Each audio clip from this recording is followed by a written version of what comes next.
Angel fans need a pep talk. Angel players need a pep talk. You need a pep talk. Everybody needs a pep talk. That's why John and I are here for you. It's time to get locked on with Mike and John, and this is Locked On Angels. You are Locked On Angels, your daily Los Angeles Angels podcast. Part of the Locked On Podcast Network, your team every day. Thanks for making Locked On Angels your first listen of the day. You can find us anywhere you get your podcasts, including Apple Podcasts, Spotify, and SiriusXM by searching Locked On Angels. And the best way to help us out is by giving us a rate and a review. And if you're watching on YouTube, make sure that you're subscribed and click that bell to be notified every time a new episode drops. And today's show is brought to you by Sleeper. Swing for the fences on Sleeper Picks, and you could win up to 100 times your money. Download the Sleeper app and use our promo code Locked On, and you'll get up to $100 match on your first deposit. Terms and conditions apply. See Sleeper's terms of use for details. Currently operational in over 30 states. Check out Sleeper today. What's going on, everybody? Thank you for being here for this episode of Locked On Angels, where it's your team every day. You've got the Frisch Brothers here with you, a.k.a. the Super Halo Bros. My name is John, and that's my brother Mike. And my name is Mike, and that's my brother John. Mike, you and I have been fans of this team for years, and we're happy to be here for our second season of Locked On Angels. And guess what, everybody? This is the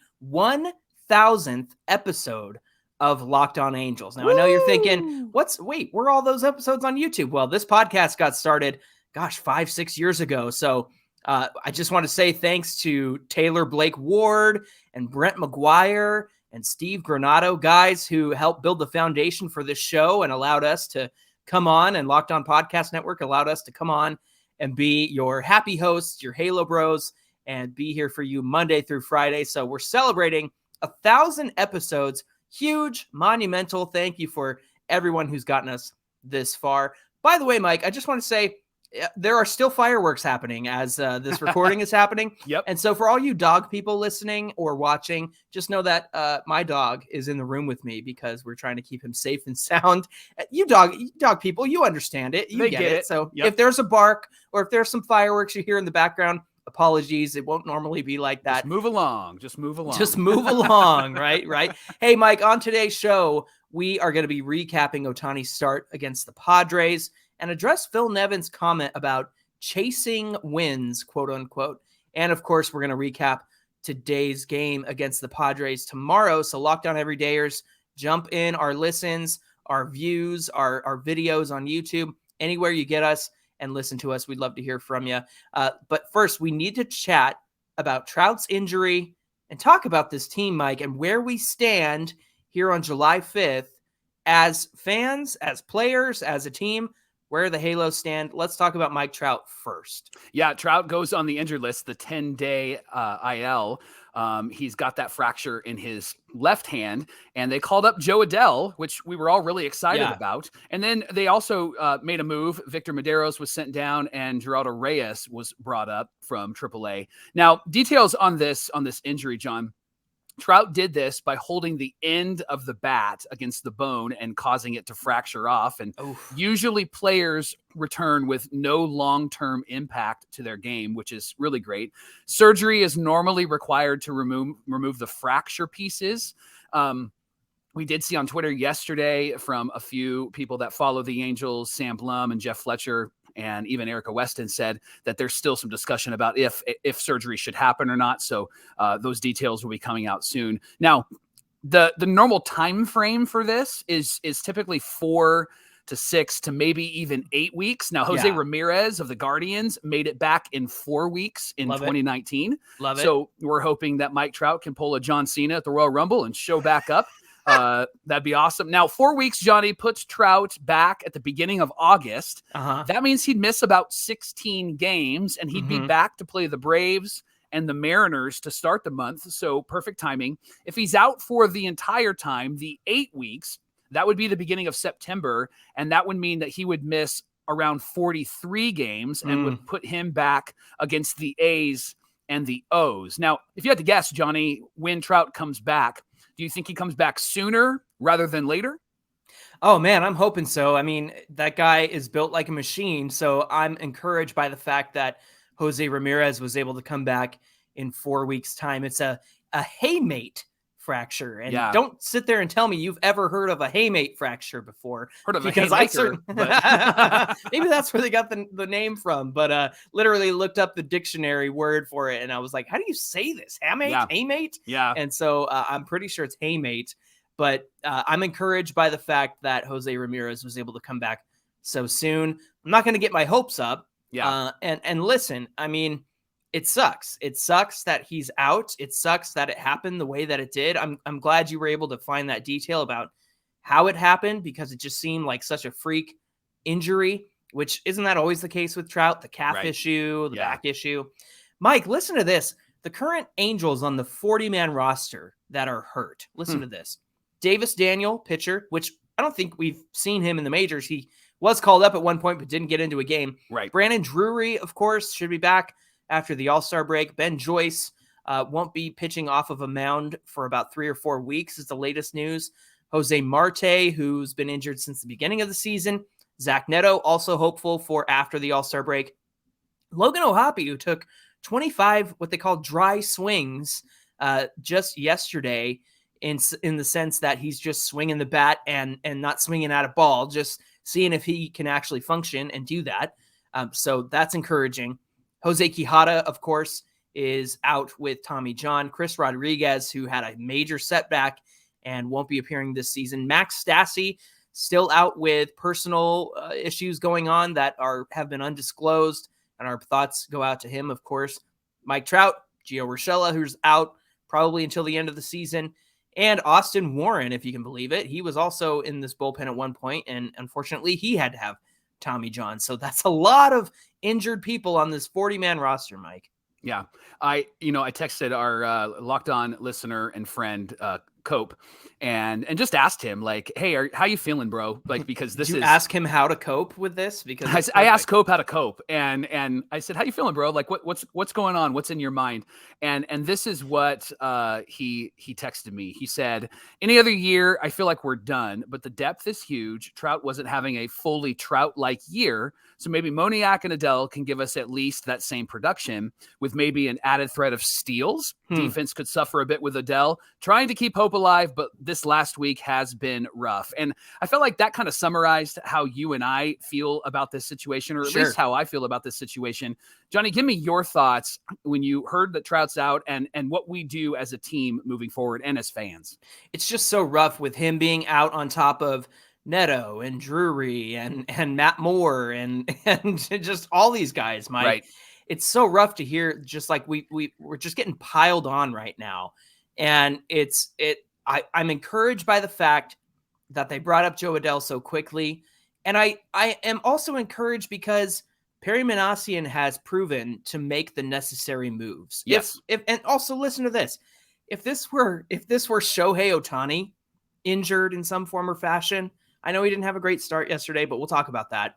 But if this were Shohei, I think I would be even more discouraged. Agreed. I feel a little bit hopeful just because I'm excited for the next man up mentality. We got some guys on the way back. I think Jo Adell adds something to this team that is kind of missing right now.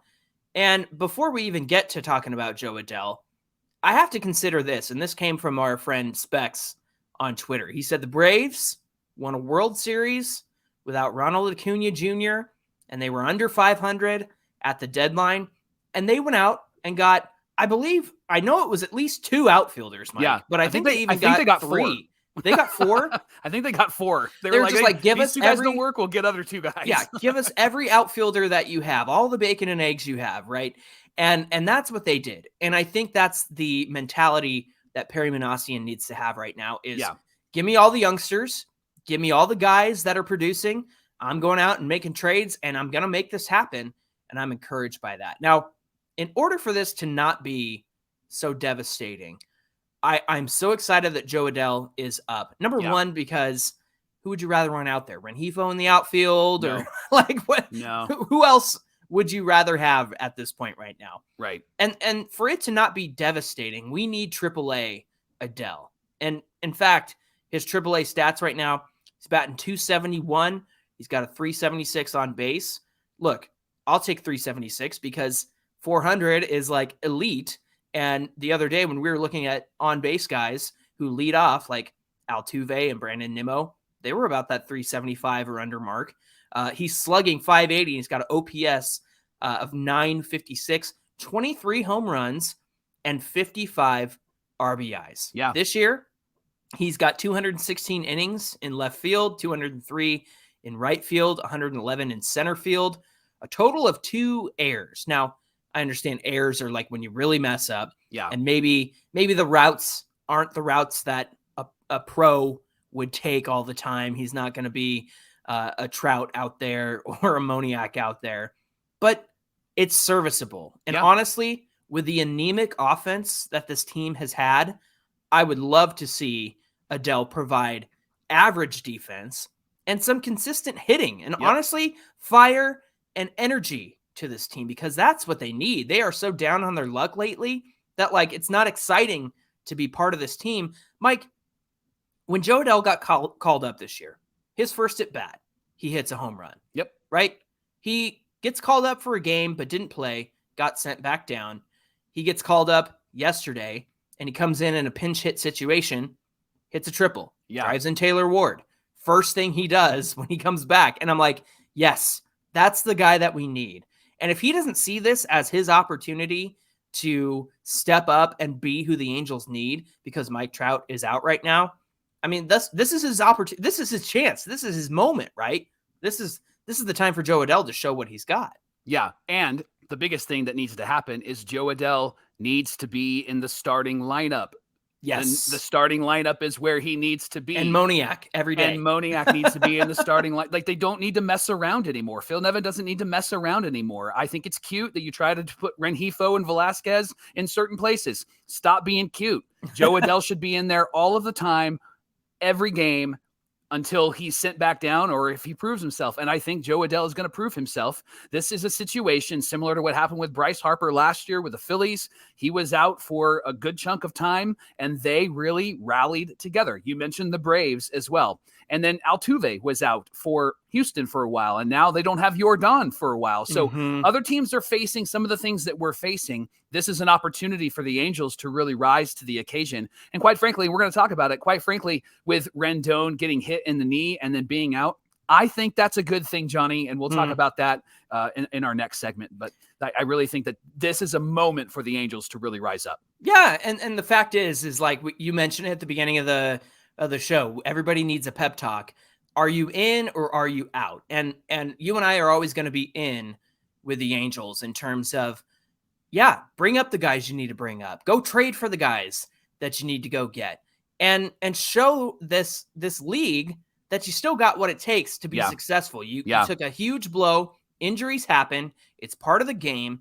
Now, you and I are all in, and I like the question that you asked. Are you in or are you out? And quite frankly, it's time for this team to step up. It's time for us as fans to step up, and it's time for us to really get on board with making the right moves, making the right decisions. Perry Manassian needs to be on the phone. I'm sure he was on the phone all day yesterday, but I think that he will make the necessary moves to get this team going. And again, like you said, Jo Adell needs to be in there. Mickey Moniak needs to be in there. We need to start playing the right pieces in this lineup. It has to happen. Hey, the Angels are playing the Padres at 5:40 Pacific time. Sandy's back on the bump. And again, this is an opportunity for a young guy like him to show what he's got. And he can't get emotional. He can't get overreacting to bad things that happen. He can't get overwhelmed. He's got to show that this is his moment as well. The Angels, again, are playing the Padres at 5:40 Pacific time. Catch every pitch of the Angels hometown broadcast with SiriusXM on the SXM app. Just search Angels. Coming up on Locked On Angels, the Angels struggled against the Padres on July 4th.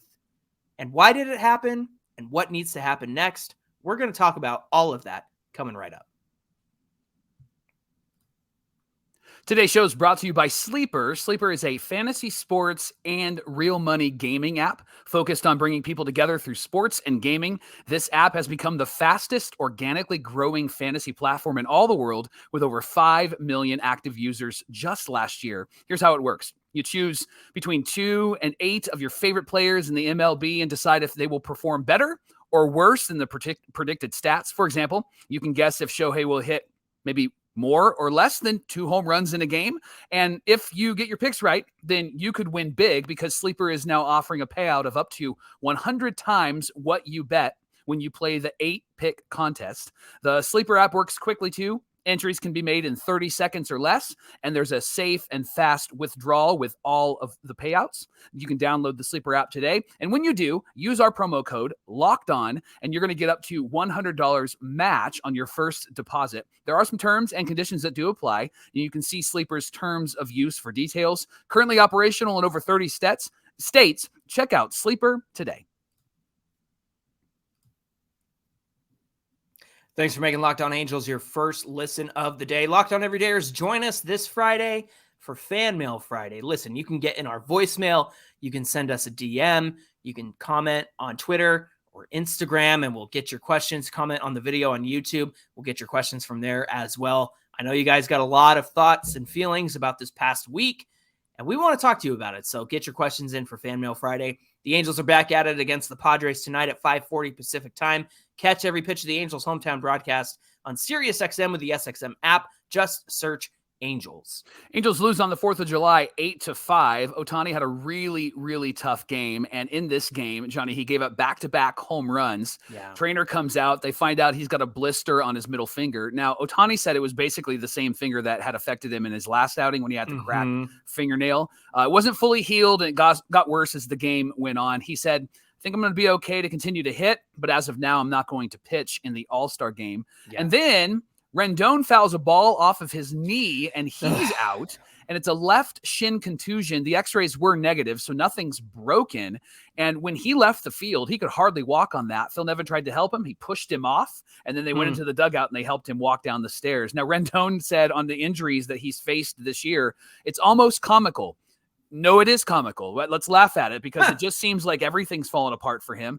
It's frustrating, and I don't know what to do. I'm lost. And when asked if he expects to go on the IL, he said he'll know more today, and it's not looking good. Johnny, I actually think that Anthony Rendon going on the IL is a really good thing, and here's why. I think that this is an opportunity for them to bring up Trey Cabbage. You put Trey Cabbage at first base. You put Escobar at second base, and you put Moose at third base, and then you don't mess with it. You have a consistent infield, a consistent lineup, and let those guys that you traded for actually have an opportunity to perform, not platoon, not come in when they feel like it. And again, I mentioned it last segment. Let's not get cute with Rendon, with Rengifo or with Velasquez. It's time to stop doing any of that stuff. Let's really solidify this team. Let's let Trey Cabbage do what he can do. You got to put Jo Adell in right field, Mickey Moniak in center, and then put Taylor Ward in left field. And then you can switch out at first base a Hunter Renfroe if you need to put him in there. He hasn't really been performing. I know he hit a home run yesterday, but I think that this is a guy who needs maybe some platoon time instead of actually being in there all of the time. And so let's give Trey Cabbage a shot, and let's solidify our infield. And I know that the runners in scoring position have had an uptick when Rendon has been in there previously, but he certainly hasn't helped in this Padres series at all. No. And so him being hurt and on the IL might actually be a benefit to this offense and a benefit to this team. Let's get some young guys out there like Zach Neto, who can bounce back and bounce back again and then bounce back a third time because he's young and he's spry and he's energetic. What do you think about that? Yeah, I'm with you. And again, you think about Rendon coming off his last IL stint. He hasn't been the same since the season started. When he started this season, I know the power hadn't been there, but he was consistent with hitting runners in scoring position. He was consistent with his batting average, hitting like 200 to high 200s before he went on the IL for the first time. And ever since then, he's not been the same. So I'm ready for a change. And look, we got Drury coming back after the break. We've got Neto coming back after the break. So that's only going to help your infield. And you mentioned it, Mike, with the approach at the plate with runners in scoring position. Now, Jo Adell came in to pinch hit for Ohtani. Taylor Ward was on first base. He hits a RBI triple because which way did he go? The opposite way, right into the gap, into right field. It was fantastic. He scored on a sacrifice fly. Moustakas gets hit with the ball. There's 2 walks to the next batters. Chad Wallach's, he walks with the bases loaded, so that scores a run. I felt bad for Fletch because I thought he had a really good at bat for a change, and he got struck out looking, even though the pitch was very inside. Yeah. Fletch was the smarter man in that situation. And then Moniak walked against lefty Josh Hader. Hey, how about that? You mean to tell me a 10 at bat sample size against lefties isn't enough to make a judgment call on Moniak going against lefties? And then Ward grounded out. He had a chance to beat that, but he's just the slowest person in the entire world. He is. And it is just so insane, man. And so again, if these guys are just gonna cement foot it around the bases like Ward, then put Moniak and Jo Adell in the outfield and put Hunter Renfroe in right field. Like, do something different, because it's just so insane. So after that game, it was a respectable fight at the end. It felt like, all right, guys, okay, like, too little too late here, but at least you're trying, right? And given our conversation about the aggressive approach at the plate, I was really impressed with all of those guys taking the walks, recognizing the situation, right, and seeing that they were struggling. They couldn't hit the zone. They couldn't locate. They couldn't do any of that. And it prevented those guys from being so aggressive. So what now, Mike? I mean, we've talked about the pep talk. We've talked about moving forward, talked about yesterday's game. Where are we at now? What do you think? I think they got to shuffle the lineup. We've talked a lot about that. I think it's time to make sure that 7, 8, and 9 isn't a hole. I would move Hunter Renfroe if he's in. I'd move him down to 8. I think that you move him down there and move some pieces around. I think would be really, really helpful. I think Ohtani either needs to bat 2 or bat 3 in this lineup. If Moniak's going to lead off, I have Ohtani batting 3, and I would put maybe an Escobar at 2 because he seems to be somebody that makes contact. Who would you put Ohtani? Who would you put behind Ohtani now that Trout's out? Jo Adell. I would put Jo Adell in the middle of this lineup because I think Jo Adell has proven himself, and I would be like Phil Nevin was with Jose Suarez last year, and I would say, Joe, this is you, man. Carry our team, fire them up. Let's do this together. Let's go out there and protect Ohtani. And I think if they do pass Ohtani, I think it's an opportunity for Joe to say, bring it on and watch me actually crush you, because I think that he actually has really improved. Obviously, we need more of a sample size, but I think he's really improved, and his AAA numbers really show that. I would be afraid to give Jo Adell a good pitch to hit, because if it's in the zone, he's going to hit it out. Right? Yep. And he was talking on the radio about his approach and being aggressive and everything. That has trickled down to him in AAA, and he's doing really well with it. So I'm with you on that one. I think continuing, you can forget the matchups. Just play the hot bats. And I understand Moniak's having a great season because he hasn't been in there against lefties, but you gotta give him a chance. You got to put his hot bat in the lineup. I think they got to get the next 3 games. I think they need to go out there today and win. You got to go in and face the Dodgers this weekend. There's actually 3 more games this weekend against the Dodgers. So they got the next 4, maybe 3 out of 4. Take all 4. Do what you have to do to get through until the All-Star break and stay above that 500 mark, because Lord knows we don't want to go down below that.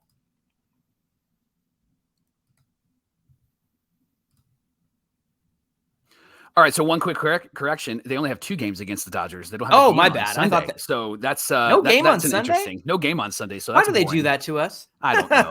Johnny, Phil Nevin had an interview after game 1 against the Padres, and he said, I'm not trying to chase wins. And they were talking about him bringing in Sam Bachman during a time when they were really down. And they brought in Medeiros first. And Medeiros first, and then Bachman after that. And so that kind of brought up this conversation. So, Johnny, what does he mean by not chasing wins? What do you think he means by that? So in a situation where, let's just say hypothetically, it's 4-2, the Angels are down, and they're trying to come back at this point. And the problem is that instead of bringing in somebody that you really trust, like a Davinsky or a Webb or an Estevez, which you wouldn't bring in Estevez early, they're bringing in guys like Medeiros or Aaron Loop or Tucker Davidson to just finish the game. Yeah. But those guys obviously are usually the guys who will give up the runs. And then that 4-2 lead suddenly becomes 5-2, 6-2. And that's exactly what happened on Monday. They let that game get away because Medeiros struggled. Sam Bachman came in to clean it up. I think you should have gone to Bachman right then and there. You should have given Medeiros, the rookie, the chance against the toughest guys in the Padres lineup.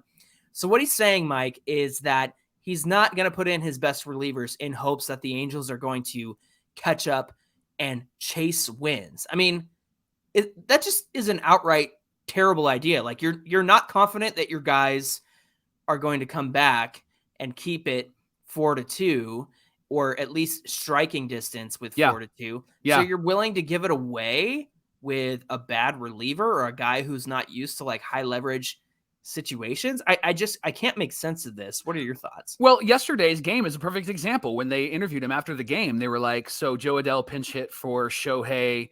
Was there a reason for that? And he said, nah, he was going to get his finger checked. And we were already down 7-1. And there it is. We were already down 7-1. And right. Like, and so there was no opportunity for them to come back, or at least he had no hope for them to come back. And then when they put the pressure on them in the 9th inning, it was Jo Adell that started it. So that pinch hit actually worked out for them. Mm-hmm. But quite honestly, like that 8-5 loss could have been an 8-1 loss, but they showed some fight at the end. And maybe perhaps if you actually made some fighting like decisions early on, Phil Nevin, it probably would have really benefited this team. But it feels like when they get down, he goes to the B side of the album. He doesn't play the A side, right? Like he goes and finds the guys that just are going to clean it up. And that's a terrible way to manage. That's a terrible way forward. And honestly, John, I haven't been on this bandwagon for the entire year, but if Phil's going to manage this way, then he's got to go. Yeah. Because this is a terrible way to manage, especially with his team. You're 2 games over 500. You are in the wild card race. Like, you can't do that. You do need to chase wins, Phil. This is what you need to do. This is why you're there. You need to make decisions that are winning decisions in the 5th and in the 6th inning. Stop waving the white flag and stop saying, well, I really care about these guys, but then not actually showing that in the way that you manage. Have them go and fight. This is why Jo Adell should be in there every day, and why Mickey Moniak should be in there every day. This is a ridiculous approach, and it needs to change. There's a lot of things that go right, and there's a lot of things that go wrong. Look, we were frustrated at the beginning of the season with Phil Nevin's like bullpen decisions. Come to find out, that was a lot of Perry Manassian and Alex Taman influencing that and telling him to stick to the script. And Artie Moreno intervened and said, no, let Phil manage. And then Phil managed fairly well. I would give him like a 70% success rate so far. Yeah. But in the last few weeks, Mike, it just seems like he's throwing in the towel. Remember when he took Trout out in the 7th and Andrew Velasquez came up in Trout's place for 2 at-bats before the game was over? Yeah. Can you imagine Trout batting in those situations? It's a whole different ballgame. The pitcher is way less confident. You have a chance to come back and win a game. I just can't understand the mentality of a manager who doesn't believe that his team can fight to get back in a game, especially when it's like 4-2. If that's what he considers chasing a win when you're down by 2 runs or 3 runs, then I don't know what school of management you went to, but nobody's throwing in the towel that early, especially if it's like the 7th inning. You got a couple more tries to do so. And you're right. You look at that last inning in yesterday's game, who would have thought those guys would have scored 4 runs and batted around the order in that situation? It's totally ridiculous to throw in the towel so early. So again, I think all season long, it's super easy to go, well, Phil Nevin did this, Phil Nevin did that. And you and I have said, well, I mean, come on, it's baseball, it's managing. You're only going to notice the mistakes that happen, right? But man, the last 2 weeks with this guy have just been, he is not painting himself in a very good light at all. And it all started for me with that Trout decision. It all started with me with taking him out of the game and giving 2 bats to Squid. That's just absolutely ridiculous. So again, I'm with you. If that's going to be the mentality moving forward, then I think a change needs to happen at the head of this team. Well, thanks for making Locked On Angels your first listen of the day. Remember, the Angels play the Padres at 5:40 Pacific time. You can catch every pitch of the Angels hometown broadcast on Sirius XM with the SXM app. Just search Angels. Hey, give us a follow at Locked On Angels on Twitter and at Super Halo Bros on Twitter and Instagram. Tell us your thoughts, your feelings. How you feeling? Are you in? Are you out? Hey, Mike, what do we have on deck for tomorrow's show? We're going to recap that game against the Padres and Sandoval's start. We're going to have all the details for you. I can't say it, but we're going to have them for you tomorrow on Locked On Angels. All right. We believe that this season isn't over yet, so stick with us. And until then, my name is John, and that's my brother Mike. And my name is Mike, and that's my brother John. Thanks for being here with us, and we'll see you back here tomorrow.